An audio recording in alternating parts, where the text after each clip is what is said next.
Warga belajar, berjumpa lagi di channel Peduli Ilmu Official. Oke, pada kesempatan kali ini, sesuai dengan thumbnailnya, kita akan belajar materi persamaan kuadrat. Materi ini ditujukan untuk warga belajar yang ingin memahami materi matematika pada kelas 9 semester 1. Warga belajar juga bisa mengakses materi ini secara lengkap di modul 12. Oke, langsung kita mulai ya. Apa sih persamaan kuadrat itu? Persamaan kuadrat itu merupakan persamaan polinomial yang salah satu variabelnya itu memiliki pangkat tertinggi 2. Nah, bentuk umum persamaan kuadrat itu ax kuadrat ditambah bx ditambah c itu sama dengan 0. Di mana x itu sebagai variabel, kalau huruf itu mudahnya disebut variabel.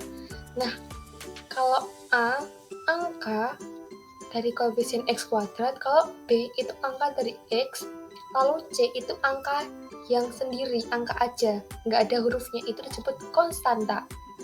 Gitu. Untuk mudahnya, kita next dulu ya. Nah, coba kalian perhatikan di sini untuk contoh. Di situ kan ada faktorisasi dari 5x kuadrat plus 3x plus 6.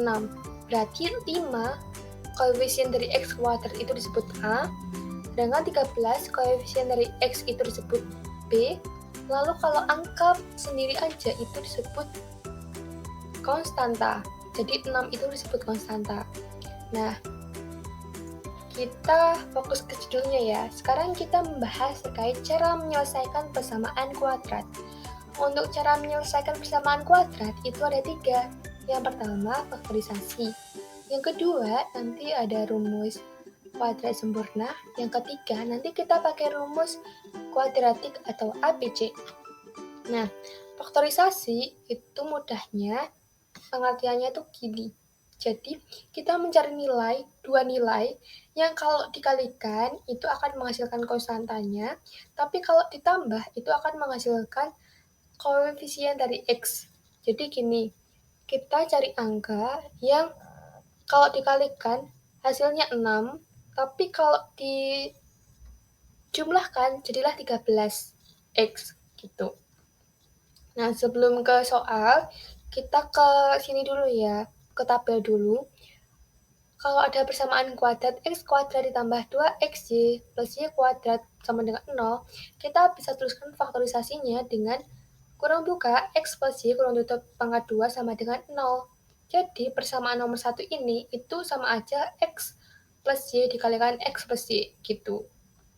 Lalu nomor 2, x kuadrat ditambah 2xy plus y kuadrat sama dengan 0, itu kita bisa tuliskan faktorisasinya dengan kurang buka x min y kurang tutup kuadrat sama dengan 0. Lalu nomor 3, x kuadrat min y kuadrat sama dengan 0, itu kita juga bisa tuliskan kurang buka x plus y kurang tutup kali x min y kurang tutup sama dengan 0 gitu ya. Dimana x itu disebut variabel, kalau y itu konstanta. Nah, kita lanjut untuk contoh pengerjaannya. Nah, kalau ada 5x kuadrat tambah 13x plus 6 sama dengan 0, ingat kita cari angka yang dikalikan itu jadi 6, tapi kalau ditambah jadilah 13x. Nah, caranya itu kita pecah dulu. 13x itu kan sama aja 10x ditambah 3x kan. Nah, cara mecahnya itu gini, kita ambil angka yang kalau disederhanakan bisa gabung sama 5x dan 6. Itu kan berarti 10x plus 3x kan. Jadilah 5x kuadrat plus 10x plus 3x plus 6 sama dengan 0. Nah, untuk dua angka yang di depan itu kan 5x kuadrat plus 10x. Itu kita bisa sederhanakan dengan cara kita keluarkan 5x-nya. Jadi 5x dalam kurung, sisanya apa? 5x kuadrat dibagi 5x itu kan x. Sedangkan 10x dibagi 5x itu kan 2. Berarti 5x dalam kurung x plus 2. Kurung tutup. Plus, nah 3x plus 6 itu kan juga bisa disederhanakan. Dengan sama-sama dibagi 3. Kita keluarkan 3-nya. Kurung buka x, sisanya itu kan x plus 2 kurung tutup sama dengan 0. Nah, angka ini tadi itu kan ada unsur yang sama kan, sama-sama ada X plus 2-nya kan, kita keluarkan X plus 2. Nah, angka yang di depan itu sisanya apa? Sisanya itu kan 5X. Angka yang di belakang sisanya apa? 3 kan? Berarti 5X plus 3 kurang tutup, kurang buka, X plus 2 sama dengan 0. Nah, 5X plus 3 itu kita sederhanakan jadi X sama dengan 5X sama dengan min 3. Jadi 3-nya itu pindah ke kanan, jadilah negatif. Jadilah X sama dengan 3 per 5 gitu. Jadi di sini kurang negatif ya, jadilah nanti min 3 per 5. Atau X plus 2 sama dengan 0, jadilah X sama dengan min 2. Jadi nanti penyelesaiannya, ini kurang penulisan negatifnya, jadi penyelesaiannya X sama dengan min 3 per 5 atau X sama dengan min 2. Nah, kita lanjut untuk yang persamaan kuadrat sempurna. Nah, kalau kuadrat sempurna itu kita jadikan yang di ruas kiri menjadi X plus P kuadrat sama dengan Q kuadrat plus sama dengan Q. Jadi kalau ada persamaan itu kita jadikan penyelesaiannya itu X plus P pangkat 2 sama dengan Q. Gitu.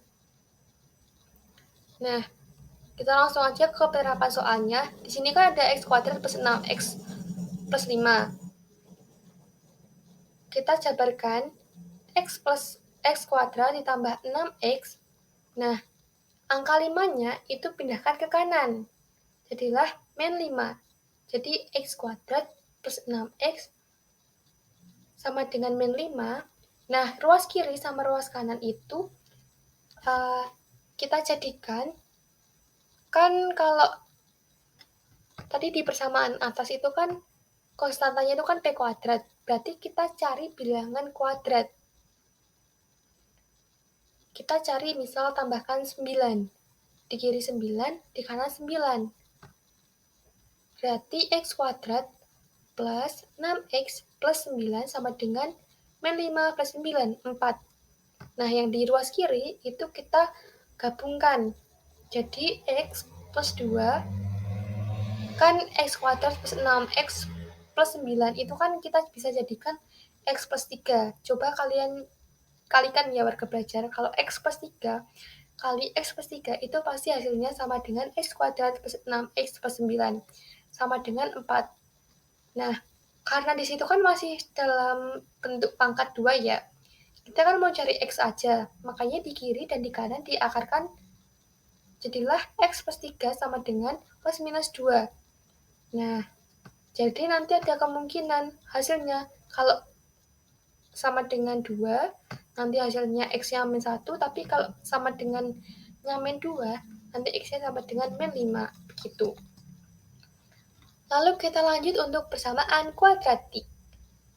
Kita kan tadi udah belajar cara faktorisasi, lalu kita juga udah belajar yang barusan itu kuadrat sempurna. Sekarang kita fokus untuk cara ABC. Cara ABC itu kita bisa mencari X1 dan X2-nya itu dengan rumus ini. Sama dengan min B plus minus akar B kuadrat min 4AC per 2A. Nah, di sini kaidah kasih soal X kuadrat plus 4X min 2 plus itu dipecah. Dengan cara gimana? Kita harus tahu nih, A, B, C-nya itu yang mana. Nah, di sini kan A-nya itu 1. A-nya itu dari X kuadrat. X kuadrat itu kan nggak ada angka lagi kan di depannya. Berarti tulisnya 1. A-nya sama dengan 1. Terus, angka yang bergabung sama X itu kan 4. Berarti B-nya 4. Lalu C, konstanta itu angka yang berdiri sendiri. Berarti min 12. Jadi, A-nya itu 1 dari X kuadrat itu, 4 dari 4X itu kita ambil 4, lalu C-nya itu dari min 12-nya itu. Kita masukin ke rumusnya. Jadilah ada dua kemungkinan. Kalau X sama dengan min 4 plus 8 per 2 plus minus 8 per 2. Nah, kalau X-nya itu min 4 plus 8, kalau plusnya itu 8, maka hasilnya nanti 2, tapi kalau 8-nya itu min, nanti hasilnya min 6, begitu. Nah, sesuai dengan temanya tadi, jadi kita kan udah belajar apa itu persamaan kuadrat, cara menyelesaikan. Nah, kita langsung lanjut ke temanya, aplikasi penerapannya. Jadi, sesuai dengan judul tadi, penerapan persamaan kuadrat itu bisa diterapkan dalam mencari penghasilan maksimum tukang parkir. Di sini ada persoalan. Jika luas lahan tanah parkir itu 1760 meter persegi, itu kurang 6 ya. Jadi 1760 meter persegi, luas rata-rata untuk mobil kecil itu 4 meter persegi, mobil besar 20 meter persegi, daya tampung maksimumnya itu 200 kendaraan, biaya parkir mobil kecil itu 1000, mobil besar 2000, maka penghasilan maksimum tukang parkir itu berapa? Nah, kalau ada persoalan kayak gini, itu kita jadikan persamaan dengan cara memisalkan. Misal mobil X itu sebagai X, mobil besar itu sebagai Y. Jadi satu kalimat itu kita jadikan satu persamaan. 4 meter persegi tuliskan 4 meter persegi mobil kecil, berarti 4 kali X mobil kecil itu sebagai X. 4X plus 20 meter itu kita tuliskan 20. Mobil besar sebagai Y sama dengan, nah luas lahannya itu kan tadi 1760 ya, itu kurang 6, jadi sama dengan 1760. Nah, 4X plus 20Y sama dengan 1760. Angka ini kan besar banget, kita sederhanakan dengan cara dibagi 4. Jadilah X plus 5Y sama dengan 440. Nah, kita lanjut untuk yang daya tampung maksimum tempat parkir 200 kendaraan. Sedangkan di situ kan mobil sama-sama mobil kan. Berarti kita tuliskan mobil kecil tadi X, mobil besar tadi Y. Berarti X plus Y sama dengan 200. Jadi kita dapat dua persamaan. Persamaan untuk luas sama persamaan untuk kendaraan. Daya tampung kendaraan. Nah, dari dua persamaan ini kita eliminasi. X kita hilangkan, hilang, 5Y kurangi Y, 4Y, 440 kurang 200 itu 240, jadi Y sama dengan 60. Jadi mobil besarnya itu 60. Nah, kita masukkan ke persamaan. Persamaannya tadi kan didapatkan kalau tampungnya tadi kan X plus Y sama dengan 200 kendaraan kan. Jadi X plus Y-nya tadi kan 60. X plus 60 sama dengan 200. Berarti X sama dengan 200. 60-nya pindah ke kanan jadilah min 60. Maka X sama dengan 140. Nah, dari persamaan ini itu kita tinggal kalikan ke biaya parkirnya. Jadi X itu kan mobil kecil. Mobil kecil tadi 140 kali 1000, berarti 140.000 plus 60 kali 2000. Maka penghasilannya 260.000. Nah, sekian video dari Kak Ida. Apabila terdapat kesalahan, Kak Ida mohon maaf. Jangan lupa like, comment, and subscribe. Warga belajar juga bisa mengakses materi ini secara lengkap di modulnya. Sama kalian juga bisa mengerjakan di e-learning ya. Sampai jumpa di pertemuan selanjutnya. Bye-bye.